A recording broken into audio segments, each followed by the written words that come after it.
senantiasa tidak bisa menyelesaikan hidup ini hanya dengan sabar.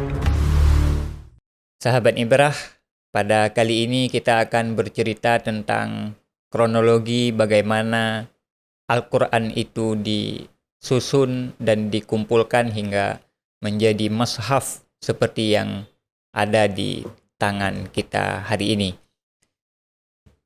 Sahabatku, perlu diketahui bahwa pada era Rasulullah Shallallahu Alaihi Wasallam masih hidup, Al-Quran itu diabadikan oleh para sahabat, sebahagiannya dengan dihafal, sebahagiannya ditulis di pelepah-pelepah kurma atau di daun-daun, dan juga kadang-kala ditulis di tulang-tulang belulang. Nah, Al-Quran yang diabadikan oleh para sahabat ini tidak terkumpul dengan baik. Sebahagiannya ada pada sahabat tertentu dan sebahagiannya ada pada sahabat yang lain. Lalu kapan pengumpulan Al-Quran ini dilakukan? Nah, merujuk pada sejarah yang dituliskan oleh Imam Jalaluddin As-Sayuti dalam Tarikhul Khulafa, beliau menuliskan bahwa inisiasi pengumpulan Al-Quran itu terjadi pada era kepemimpinan khalifah pertama setelah Rasulullah Shallallahu Alaihi Wasallam, yaitu Khalifah Abu Bakar As-Siddiq radhiyallahu an. Kronologinya seperti ini. Pada masa kekhalifahan Abu Bakar As-Siddiq radhiyallahu an, terjadi sejumlah pemberontakan, perlawanan, dan pengingkaran sebahagian umat Islam terhadap kewajiban-kewajiban yang harus dipenuhi. Sehingga sebahagian kaum muslimin pada waktu itu menjadi murtad dan harus diperangi oleh Abu Bakar As-Siddiq radhiyallahu an. Awal mulanya, pada saat berita wafatnya Rasulullah Shallallahu Alaihi Wasallam tersebar ke seluruh pelosok-pelosok negeri, ada sebahagian orang yang kembali murtad. Sebahagiannya menolak untuk membayarkan zakat. Mereka berdalih bahwa dulu zakat itu diberikan kepada Rasul dan sekarang Rasul itu sudah tiada. Jadi zakat itu tidak perlu dikeluarkan lagi. Nah, yang paling berbahaya adalah sebuah pendustaan yang luar biasa muncul pada era kekhalifahan Abu Bakar As-Siddiq, di mana di daerah Yamamah muncul seorang yang paling dusta dan bisa dikatakan orang yang paling dusta di atas permukaan bumi ini, yaitu seseorang yang mengaku dirinya sebagai nabi. Dia adalah Musailamah Al-Kadzab. Karena munculnya pemberontakan-pemberontakan ini dan adanya kaum muslimin yang kembali murtad setelah wafatnya baginda Nabi Shallallahu Alaihi Wasallam, maka Abu Bakar sebagai pemimpin pada saat itu berdiri kokoh untuk bagaimana agar kaum muslimin yang sudah murtad kembali ke dalam pangkuan Islam. Para sahabat yang menolak membayarkan zakat agar bagaimana kembali membayarkan zakat sebagaimana mereka lakukan pada saat Rasulullah Shallallahu Alaihi Wasallam masih hidup, dan bagaimana Musailamah Al-Kadzab ini harus disingkirkan agar tidak menjadi fitnah dalam kalangan umat Islam pada saat itu. Lalu dengan penuh pertimbangan, Abu Bakar As-Siddiq radhiyallahu an menggelorakan perang, memerangi kaum yang murtad, memerangi kaum yang tidak mau membayarkan zakat, dan memerangi Musailamah Al-Kadzab beserta pengikutnya. Dalam rangka perang inilah Abu Bakar kemudian mengumpulkan para sahabat, membagikan para sahabat dalam sejumlah kelompok untuk dikirimkan ke daerah-daerah yang bermasalah yang perlu diluruskan. Sehingga karena banyaknya sahabat yang ikut dalam perang waktu itu, maka sebahagian di antaranya adalah para penghafal Al-Quran. Mereka sebahagiannya syahid fi sabilillah. Dalam peperangan Yamamah saja, perang untuk memberantas kepalsuan yang dikembangkan oleh Musailamah Al-Kadzab, tidak kurang dari 70 orang sahabat syahid di medan perang. Menyimak perkembangan saat itu, banyaknya sahabat-sahabat penghafal Al-Quran yang syahid. Sayyidina Umar bin Khattab radhiyallahu an merasa khawatir.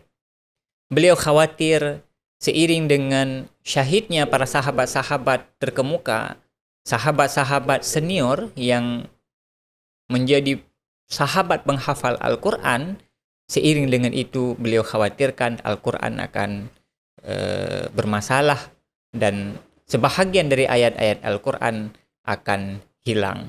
Maka untuk mengungkapkan kekhawatirannya itu, lalu Sayyidina Umar bin Khattab menemui Abu Bakar As-Siddiq radhiyallahu an. Sayyidina Umar mengusulkan pada Abu Bakar agar dilakukan pengumpulan Al-Quran, di mana Al-Quran yang berada di tempat-tempat yang terpisah dan dihafal oleh sahabat-sahabat yang berbeda dikumpulkan agar kemudian Al-Quran ini bisa terjaga dengan baik. Saat mendengar usulan dari Sayyidina Umar bin Khattab, Abu Bakar As-Siddiq radhiyallahu an awal mulanya enggan, enggak mau melakukan apa yang tidak pernah dilakukan oleh baginda Nabi. Karena pada masa Rasulullah tidak pernah mengumpulkan Al-Quran. Karena itu tidak dicontohkan oleh Rasulullah, Abu Bakar enggan, beliau tidak mau. Tetapi kekhawatiran yang berada dalam diri Sayyidina Umar bin Khattab tidak bisa ditahan. Beliau berulang kali meyakinkan Abu Bakar bahwa pengumpulan Al-Quran ini adalah sesuatu yang sangat penting dan genting dilakukan, walaupun ini tidak dicontohkan oleh Nabi Shallallahu Alaihi Wasallam. Hingga kemudian terbukalah hati Abu Bakar As-Siddiq dan beliau sepakat dan setuju untuk memulai proses pengumpulan Al-Quran. Lalu Abu Bakar memanggil salah seorang sahabat yang ahli Quran. Beliau adalah penulis Al-Quran, yaitu sahabat yang bernama Zaid bin Sabit. Abu Bakar mengemukakan keinginannya untuk mengumpulkan Al-Quran. Zaid bin Sabit yang mendengar keinginan Abu Bakar ini, hatinya menolak dan memberontak. Beliau mengatakan pada dirinya, bagaimana saya harus melakukan sesuatu yang tidak pernah dilakukan oleh baginda Nabi. Andai kata Abu Bakar meminta saya untuk merobohkan satu gunung, saya sanggup dan saya tidak akan keberatan. Tetapi beliau mengemukakan pada saya keinginannya untuk melakukan sesuatu yang tidak pernah dilakukan oleh Rasulullah Sallallahu Alaihi Wasallam. Tetapi Abu Bakar As-Siddiq radhiyallahu an berulang kali meyakinkan Zaid bin Sabit ini. Hingga kemudian setelah merenungi secara mendalam, Zaid bin Sabit akhirnya setuju dan sepakat dengan apa yang dikehendaki oleh Abu Bakar As-Siddiq radhiyallahu an. Abu Bakar mengatakan kepada Zaid bin Sabit, wahai Zaid bin Sabit, saya yakini bahwa engkau adalah seorang pemuda yang cerdas, engkau adalah seorang pemuda yang pintar. Maka saya meminta padamu, kamu menjadi penanggung jawab dalam proses pengumpulan Al-Quran ini. Maka mulailah pada saat itu Zaid bin Sabit mengumpulkan Al-Quran.